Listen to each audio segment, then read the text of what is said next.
Welcome to the Deep Dive. We dive into your sources, pull out the key info, add some context, maybe a little humor, and get you up to speed. Today, we're looking at something brewing in the UK, the whole debate around free TV licenses for pensioners. It keeps coming up. Our source for this is a really clear piece from the Manchester Evening News. Yeah, and what we want to do is basically break down how things stand now, look at why people are pushing for change, and see what's actually happening. So by the end, you should have a really solid grasp of the situation. It's something that affects a lot of people. Okay, let's start with the basics then. For anyone who isn't quite sure, how does the UK TV license work generally, and what's the damage cost-wise? Right. So the standard color TV license, it's £174.50 for the year. Paying it is pretty flexible, actually. You can do a one-off payment for the year or spread it out with monthly or quarterly direct debits. They also take payment cards, even postal orders, so different ways to handle it. Okay, £174.50. Now, who actually gets it for free or gets a discount right now? Because not everyone pays that full amount, right? No, exactly.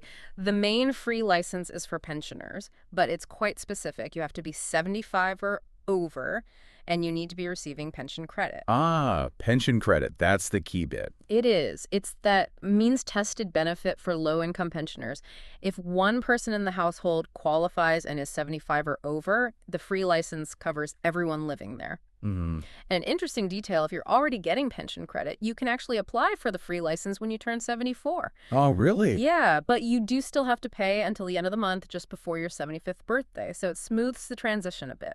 And there are other reductions, too, for people in residential care, sheltered housing, and also for people registered as blind or severely sight impaired. Right. So it's targeted, but maybe not as wide-ranging as some people think. Wait. Which brings us neatly to the next point, this petition. Mm-hmm. It seems to be gaining some traction. What's it actually asking for, and who's behind it? Well, the petition was started by someone called Michael Thompson, and the core demand is pretty significant. It's calling for all UK pensioners over the state pension age, which is currently 66, to get a free TV license funded by the state. Okay, 66, that's a big difference from the current 75-plus pension credit rule. What's the argument? Why are they pushing for this broader change? The arguments are, well, quite powerful, quite emotive. The petition text says, many pensioners live on the breadline with only the TV for company. It really connects it to the cost of living crisis, Right. Rising food prices, energy bills hitting hard. It argues there's a desperate need for this. Mm-hmm. Company affordability. Exactly. Yeah. And Michael Thompson uses this phrase, a double outreach. Double outrage. Yeah. The first part is that people who've, in his words, given their all to this country in taxes and raising children still have to pay. The second outrage is that the only way out is needing a means-tested benefit like pension credit. And then the petition contrasts this situation with some media figures draw huge salaries, puts it quite starkly. That double outrage point. It really hits a nerve, doesn't it? How widespread do you think that feeling is? Does it go beyond just the pensioners affected? It feels like it touches on bigger ideas about fairness. Oh, absolutely. I think that sentiment taps into a much wider frustration you see sometimes, this idea that people feel they've paid their dues, contributed all their lives, and now face struggles in retirement. Right. While at the same time, there's a perception, rightly or wrongly, of huge rewards elsewhere, like for some media figures mentioned in the petition. It definitely resonates beyond just the over 66s. It turns the TV license discussion from just, a fee for a service into something more symbolic. It becomes about perceived fairness, social contracts, how we value and support older people, especially when times are tough economically. It's less about the £174.50 and more about the principle. Right, elevates the debate. So given that kind of emotional weight, how is the petition actually doing? Is it getting close to those important milestones for official attention? Well, according to the article, it had reached 2,864 signatures. It's got time, though it runs until December 11th this year. And the key numbers to watch are 10,000 signatures that triggers an official government response. Okay. And then the big one is 100,000 signatures.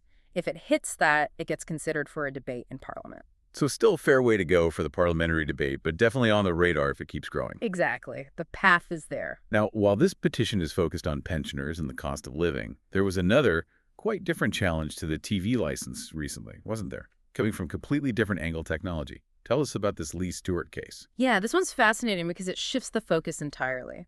Lee Stewart, a dad, actually won a court case against TV licensing just last month. Won it. Well, he'd canceled his license payments because he said he only watched streaming services, Netflix, Disney Plus, that sort of thing. Nothing live on broadcast channels, no BBC iPlayer.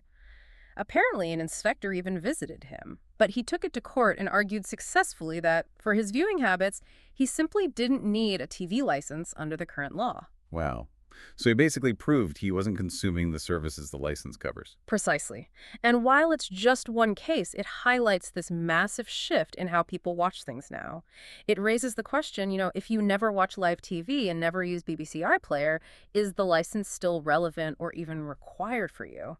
It's a different battleground to the pensioner petition, but it's also questioning the license's place in the modern world. It really is. Two very different pressures converging on the same institution almost. Definitely. One driven by economic hardship and fairness for older people, the other driven by technological change and shifting media habits. So wrapping this up, we have this really strong emotional call to support pensioners facing tough times, arguing the TV license fee is an unfair burden. That's Michael Thompson's petition. And then, almost in parallel, you've got cases like Lee Stewart's potentially showing a legal path for people who've moved entirely to streaming to opt out. Exactly. It puts the whole TV license system under pressure from multiple directions. And it makes you think, doesn't it? When you look at both the push for pensioner support and these challenges based on streaming, what does all this tell us about how we as a society are thinking about essential services, about access to information and entertainment, especially for vulnerable groups, in a world that's changing so fast technologically and economically? That's a really important question. It goes way beyond just the license fee itself. It makes you wonder, how will these changing habits, these economic pressures, continue to shape discussions about public services, funding models, and support systems in the years to come? Definitely something for all of us to think about.